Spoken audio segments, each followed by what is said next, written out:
Hello guys, so we are going to go over constraint delegation, and constraint delegation came right after hacker start exploiting unconstrained delegation, and this one was a way to make delegation safer.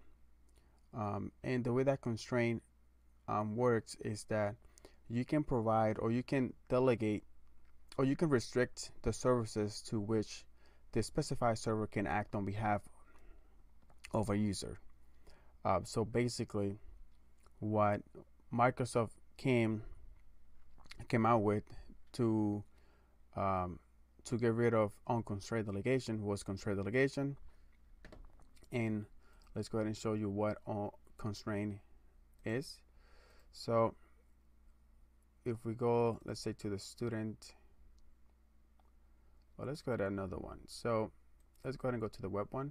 Let's go ahead and go to delegation. So in delegation, we did the attack on trust this computer for delegation to any service, Kerberos only. So this one right here is unconstrained delegation, which means that that server, that web server, it is going to be trusted to any service, and so it's going to be able to basically, if users get on that server, they are going to be able to request a TGS, right, for any server. So therefore, they're going to be able to do anything to any servers if they're able to get to this specific server. Meaning that this web server over here, if we check this over here, is going to basically have domain admin access. That's basically what it is, and you're going to be able, if you know how to exploit it, you're going to be able to get all access to all the servers. And then when Microsoft was like, oh my god, that's not good to do, right? That's not a good thing to have any servers have any server to have access to any server and any service on that server. So what they did was they came out with constraint delegation. And constraint delegation, basically the way it works is that you need to specify what server and what service that server is going to have access to, right? So now if you go ahead and add, let's say you want to add the AD, and you want whoever gets on that web server to have access to any service type. So you can only specify one service type, let's say like DNS. There you go. So now this web server is going to have access to the Active Directory DNS, which is not good, right? DNS service type. So that is what constraint is, and it just gives you access to a specific server and a specific service type on that server. But unconstrained was access basically to everything, to all the servers and any service that you wanted to. So that's the difference right there. So let's go ahead and do how we can. Let's go ahead and cancel. Go ahead and go to my student. So I already imported Power View. I can just go ahead and do it again so you guys can see it. So we're going to do some enumeration on how to find a constraint delegation. So you want to do a get, and this is going to for computers, get domain computer, and what you want to look for is trusted to authenticate, and this command would show all the servers that have constraint delegation enabled, and you will find that in the MSDS allowed to delegate to. So this server, the student server, is able to delegate to the time service in the DC server. Okay, as you can see over here, only the time. But what we could do is we could trick the server to give us access to the time and also give us another access in there. So let's go ahead and do that trick because you're still able to exploit it. So if you do a CD, we are going to use Kikio for that. x64, we are going to import, we are going to run Kikio, and from here the first one that I want to do, well, actually before we do that, let's go ahead and open another one as an admin, and we need to get the hash for this server, the the student server, which is the one that we are on right now. If we do hostname, so we want to extract the hash for the server, so we can create a ticket, and then we are going to ask. We ask for a ticket, then we ask for a TGT, then we ask for a TGS, and then we are going to inject that, and then we're going to try it and see if we can do some other cool stuff with that. So let's go ahead and CD, and then we're going to invoke Mimikatz, and then you can just run invoke Mimikatz in here.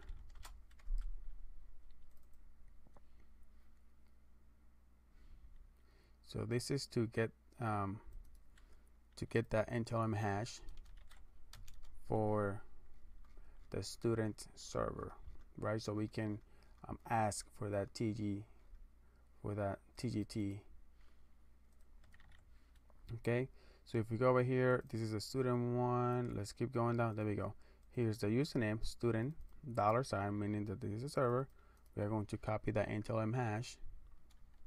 Cool beans. Now we are done with Mimikatz. Let's go ahead and go back to Kikio, and I'm going to now add that to my command that I'm going to be running. In this command, we are going to ask for a TGT, a ticket granting ticket. We are going to ask, and we're going to say that we are the student, right? We are the student, and here's the domain name, and then we add that NTLM hash that we just gathered by running Mimikatz. There we go. So you can see that the ticket was created, and the ticket is in here. So I'm going to copy that because I'm going to be using it. And if you go to Kikio, where Kikio was, or whatever they saved that ticket, here it is. Okay, so now we are going to be using that ticket in another command, so we can request a TGS, which is a ticket granting service. We are going to run this command. So we are going to say that we want a TGS, right? And we specify the ticket granting ticket that was created. You can see it right here. So we're going to add in here the path where it was. Since it is in the same folder, I don't need to specify the path because it is in the same folder. Awesome. Then I want to say which I want to use. I want to use the administrator to impersonate the administrator, and then I specify the services that I want to run. So you can see that I'm requesting the time.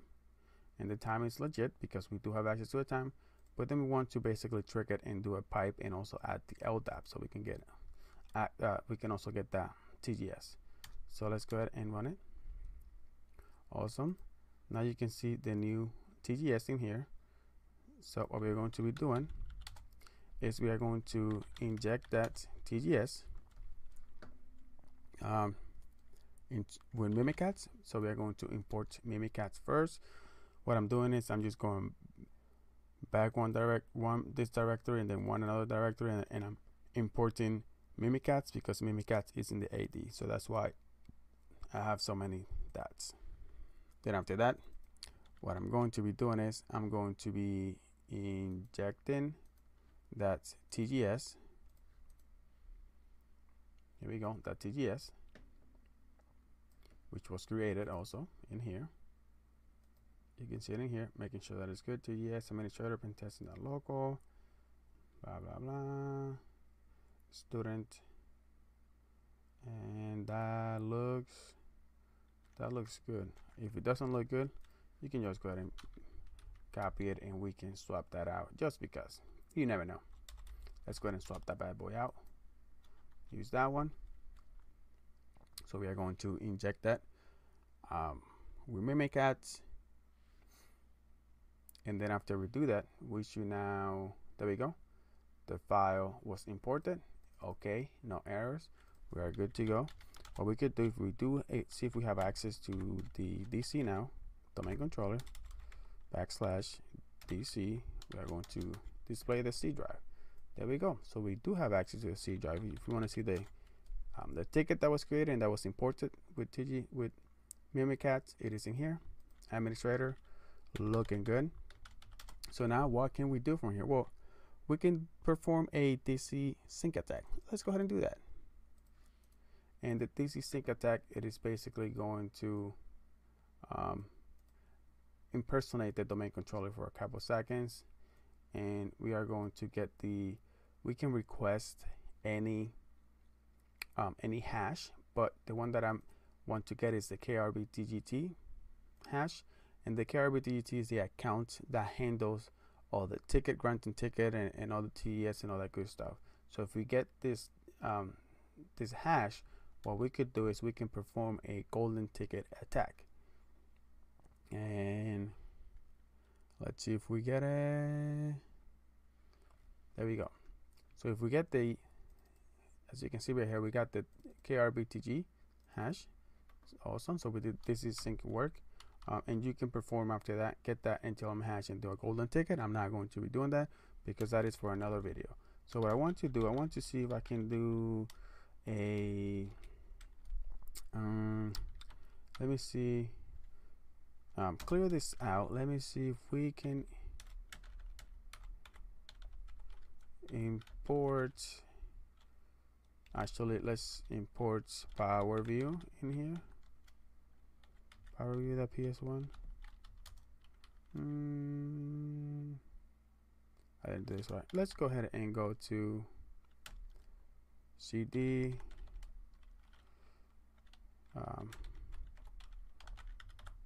Power View. Let's say I get domain groups. Remember, same account, domain admins. Let's see who's in the domain admin. So I want to get this is sync, but I want to get this member right here, Savitar. So let's go ahead and clear this out. We won't need to invoke Mimikatz again.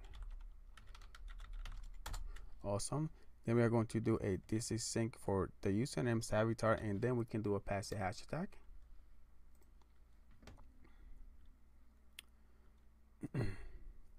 Because we don't want to use the golden ticket.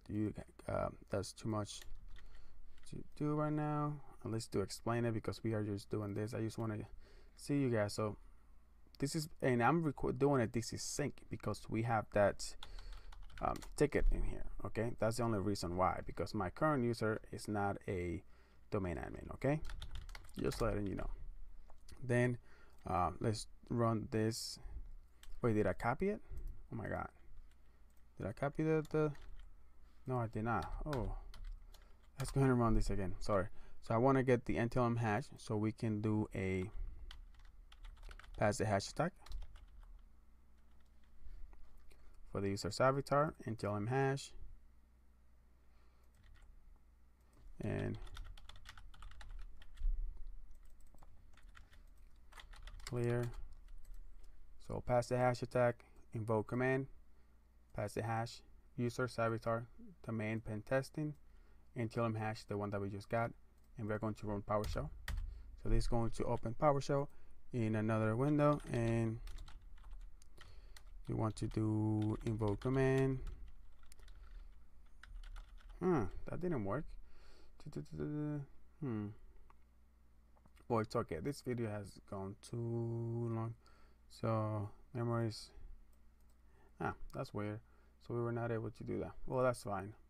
Let's go ahead and keep this video here for now, because I don't want to go troubleshoot and make this a lot longer. You guys are going to be seeing a lot of passive hash attacks, but the main focus of the video, we did it, which was we found a computer with constrained delegation. What we did was we saw that it was the server that we are currently on. We got the servers, we got the server NTLM hash, and then we requested a TGT, a ticket, and then after that we requested a TGS, and then after that we injected that with Mimikatz. We imported that ticket, that TGS with Mimikatz, and then we were able to, to access a domain controller and also do a DC sync attack. And then I was trying to be cool and do a passive hash, but I ran into an error, which I don't want to troubleshoot right now. So this is it.